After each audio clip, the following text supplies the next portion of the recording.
Karen, you want to weigh in on the summer series thus far? You were at Newlands as well for a couple of the days. Yeah, it's been great cricket so far. I think, as Lloyd said, I think England will be happy with the 1-0 lead halfway through the series. I think if you had offered them that after Durban and Cape Town, they would have jumped at that.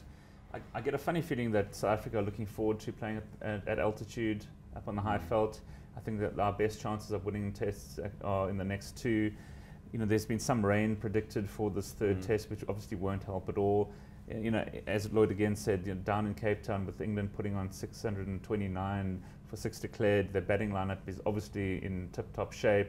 They played really well in the warm-up games as well, so it'll be difficult to see that a really inexperienced Proteas lineup without Steyn, without Philander, with a few injury concerns over Abbott, taking 20 wickets, bowling England out twice in either of the next two tests. We're really going to have to prepare wickets that give both bowling attacks, you can't just do it for the one, both bowling attacks the opportunity of bowling the other opposition out.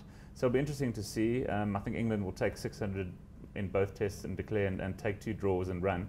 For the 5th ranked team in the world to beat the top ranked team at home, is quite an achievement. So, things are looking good for them. South Africa are going to have to win at least one of the next 2 matches to avoid back-to-back series defeats, considering we lost to India. I think Lloyd will agree we haven't won a test in the last 8. How will it affect the rankings then if the series does end up in a draw? That's a good question. If we end up as a 1-1 draw, obviously that means one test has to be won by South Africa, one has to be drawn, and then Australia beat New Zealand 2-0 in their series, which is coming up next month, then South Africa will finish 2nd on the log. Okay. Those are the last 2 test series that are taking place before the cutoff on the 1st of April, and to the winner goes many millions of dollars. So it's a really lucrative thing to end up top of the log. So we have to win at least one.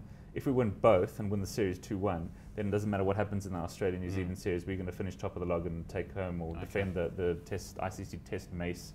So, lots to play for. I'm just hoping that this rain that's predicted doesn't play such a role that this test is washed out, and then at best we can only, draw 1-1.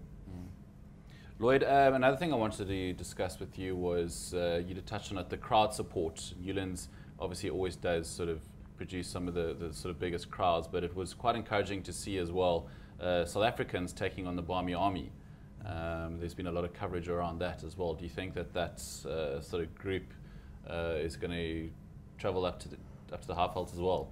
Well, I'm not sure if they'll travel, but it would be nice to have the half-veld's own kind of South African support. I mean, it is nice to see we're not really a country that's known for kind of engaging in that rehearsed song, when it comes to sports fans. So it was nice to see.